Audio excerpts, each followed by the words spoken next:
Hello friends, स्वागत है आप सभी का लुलु मैथ्स 93 यूट्यूब चैनल में। दोस्तों, आज इस वीडियो में आपके लिए मोस्ट इम्पोर्टेंट 25 क्वेश्चन लेकर आया हूं, जो कि आपके आने वाले एग्ज़ाम के लिए वेरी इम्पोर्टेंट हैं।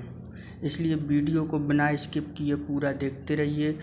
और अगर हमारे वीडियो को पहली बार देख रहे हैं तो हमारे चैनल को ज़रूर सब्सक्राइब करें, साथ में साइड में बेल आइकन को ज़रूर दबाएं ताकि आपको आने वाली वीडियो का नोटिफिकेशन सबसे पहले मिल सके। चलिए आज का वीडियो शुरू करते हैं। आज का पहला प्रश्न है, वर्तमान समय में भारत में कुल कितने उच्च न्यायालय हैं? चलिए आप सभी कमेंट बॉक्स में 10 सेकंड के अंदर बताइए, वर्तमान समय में भारत में कुल कितने उच्च न्यायालय हैं। जल्दी से आप लोग कमेंट बॉक्स में कमेंट कीजिए कि वर्तमान में कुल कितने उच्च न्यायालय हैं। 10 सेकंड में आप सभी आंसर दीजिए। इसका सही आंसर होगा ऑप्शन नंबर बी 25। जो वर्तमान में है उच्च न्यायालयों की संख्या वो 25 है। चलिए आप लोगों को बता देते हैं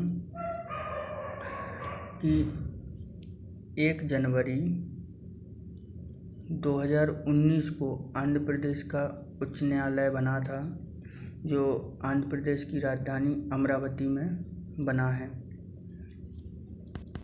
पहले आंध्र प्रदेश और तेलंगाना राज्य का एक ही उच्च न्यायालय था, हैदराबाद उच्च न्यायालय, लेकिन 1 जनवरी 2019 को आंध्र प्रदेश का उच्च न्यायालय अलग बन गया है और तेलंगाना राज्य का उच्च न्यायालय अलग हो गया है। तेलंगाना राज्य का उच्च न्यायालय हैदराबाद उच्च न्यायालय है।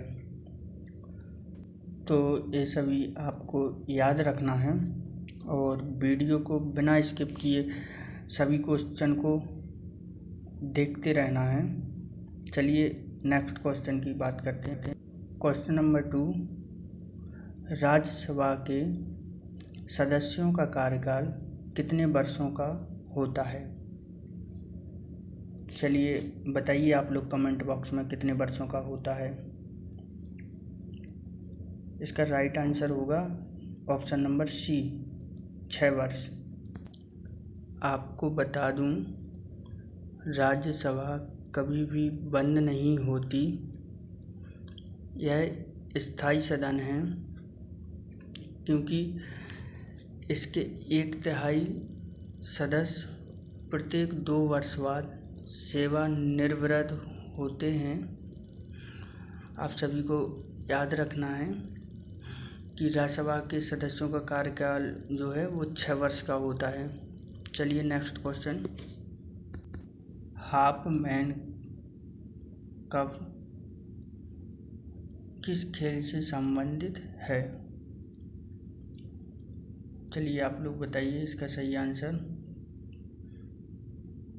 हाफमैन कप किस खेल से संबंधित है? तो इसका राइट आंसर होगा ऑप्शन नंबर डी टेनिस।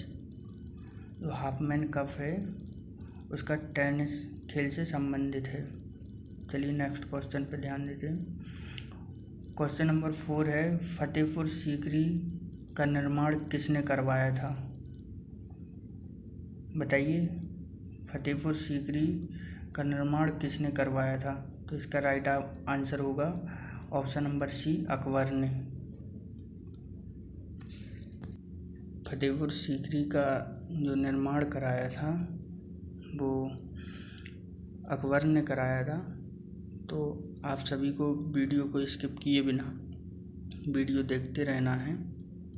चलिए नेक्स्ट क्वेश्चन की बात करते हैं। क्वेश्चन नंबर 5 कि जहांगीर के दरबार में पक्षियों के चित्र बनाने वाला महान चित्रकार कौन था? तो इसका सही आंसर आप लोग कमेंट बॉक्स में दीजिए। इसका जो सही आंसर होगा वो ऑप्शन नंबर बी होगा मंसूर। मंसूर जो था जहांगीर के दरबार में पक्षियों के चित्र बनाने वाला महान चित्रकार था, जो पक्षियों का चित्र बनाता था जहांगीर के दरबार में। आप सभी ऐसे ही देखते रहिए वीडियो को बिना स्किप किए, और जो भी आपको आंसर आता है उसको कमेंट बॉक्स में ज़रूर लिखें।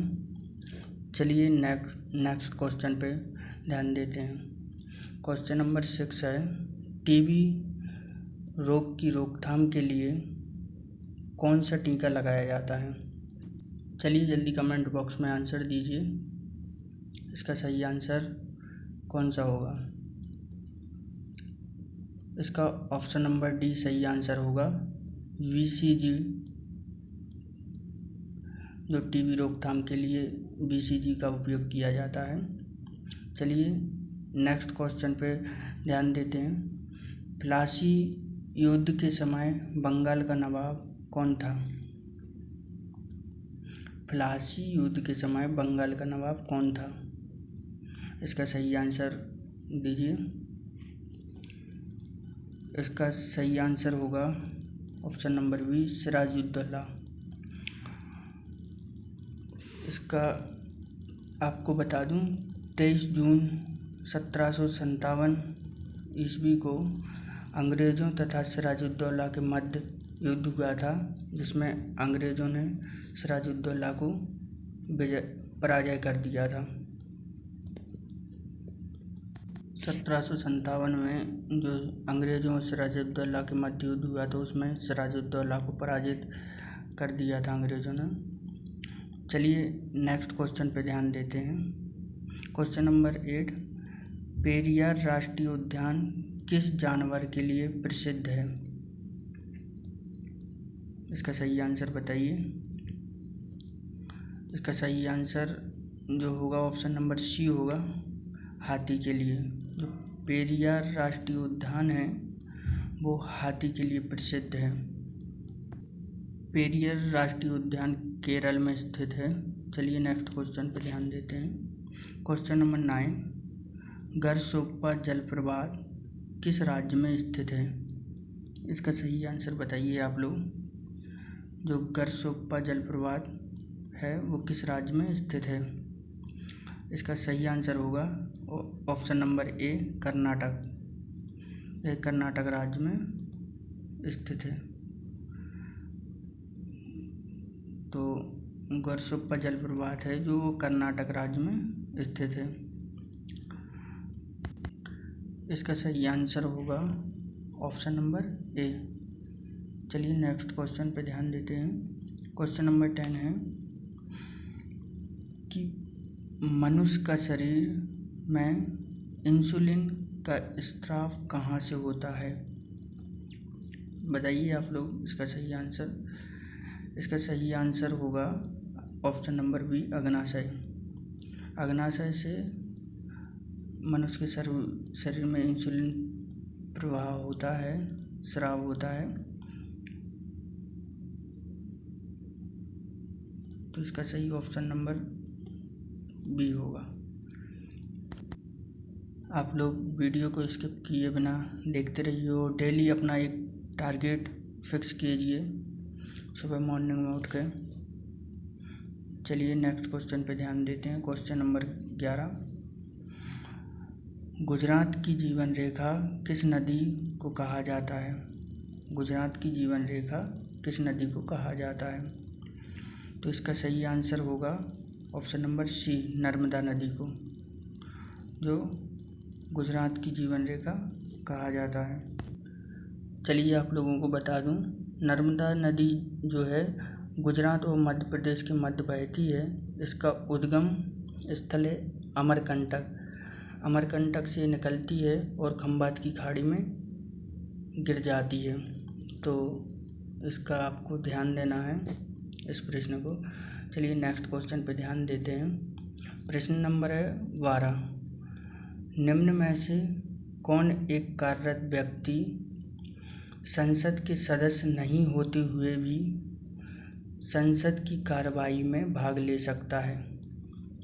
चलिए इसका सही आंसर बताइए कि जो व्यक्ति है वो संसद का सदस्य नहीं होता है फिर भी वह संसद में कार्रवाई लेता है। इसका सही आंसर होगा ऑप्शन नंबर बी, महान्यायवादी।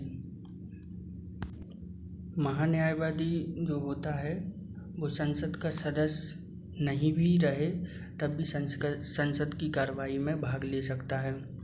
महान्यायवादी की नियुक्ति जो है राष्ट्रपति करता है। चलिए नेक्स्ट क्वेश्चन पे ध्यान देते हैं। Question number 13। प्रश्न नंबर 13 है, मानव शरीर का ब्लड बैंक किसे कहा जाता है? चलिए इसका सही आंसर बताइए। मानव शरीर का ब्लड बैंक किसे कहा जाता है? इसका सही आंसर होगा ऑप्शन नंबर बी, प्लीहा। प्लीहा जो है मानव शरीर का ब्लड बैंक कहा जाता है। चलिए नेक्स्ट क्वेश्चन पे ध्यान देते हैं। क्वेश्चन नंबर 14 है, भारत की सबसे चौड़ी नदी कौन सी है? भारत की सबसे चौड़ी नदी कौन सी है? इसका सही आंसर जो होगा ऑप्शन नंबर सी, ब्रह्मपुत्र, जो सबसे चौड़ी नदी है। और अगर चलिए आप लोगों को आगे बता देता हूँ कि जो गंगा है वो भारत की सबसे लंबी नदी है। ठीक है, गंगा भारत की सबसे लंबी नदी है। और सहायक नदी की बात की जाए तो वो यमुना है, जो भारत की सबसे सहायक नदी है यमुना है। यमुना गंगा की सहायक नदी है। चलिए नेक्स्ट क्वेश्चन नंबर 15, अंतर्राष्ट्रीय मजदूर दिवस कब मनाया जाता है? इसका सही आंसर आप लोग कमेंट बॉक्स में बताइए। अंतर्राष्ट्रीय मजदूर दिवस कब मनाया जाता है? तो इसका सही आंसर होगा 1 मई। इसका सही आंसर जो है वो 1 मई होगा। चलिए आप लोगों को जानकारी के लिए बता दूं, 3 मई को प्रेस स्वतंत्रता दिवस मनाया जाता है और 8 मई को रेड क्रॉस दिवस मनाया जाता है और 21 मई को आतंकवाद विरोधी दिवस मनाया जाता है। तो आप सबको ये सब दिवस याद रखना है। चलिए नेक्स्ट क्वेश्चन पे ध्यान देते हैं। क्वेश्चन नंबर है 16, पेनिसिलिन की खोज किसने की थी? तो इसका सही आंसर आप लोग कमेंट बॉक्स में दे सकते हैं। इसका सही आंसर होगा ऑप्शन नंबर ए फ्लेमिंग ने पेनिसिलिन की खोज की थी। चलिए आप लोगों को बता दूं, बी पास्कल ने जो कैलकुलेटर की खोज की थी। ठीक है, विलियम हार्वे ने रक्त परिवहन की खोज की थी और माइकल फैराडे इन्होंने डायनामो की खोज की थी। तो इन सबको आप लोगों को ध्यान देना है।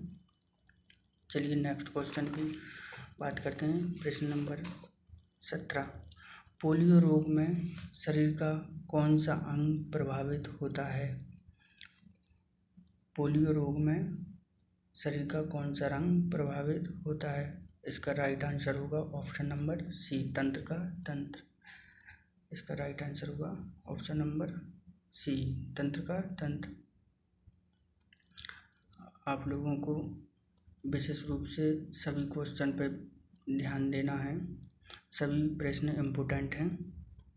चलिए नेक्स्ट क्वेश्चन पे ध्यान देते हैं। हैजा रोग किसके कारण होता है? इसका सही आंसर दीजिए कमेंट बॉक्स में। इसका सही आंसर होगा ऑप्शन नंबर बी, जीवाणु के द्वारा ही हैजा रोग फैलता है। अगर आप लोगों ने हमारे चैनल को सब्सक्राइब नहीं किया तो अभी सब्सक्राइब कीजिए और बेल आइकन दबाइए ताकि सबसे पहले आप लोगों तक लेटेस्ट वीडियो पहुंच सके। चलिए नेक्स्ट क्वेश्चन पे ध्यान देते हैं। क्वेश्चन नंबर 19, संविधान के किस अनुच्छेद का संबंध संविधान संशोधन से है?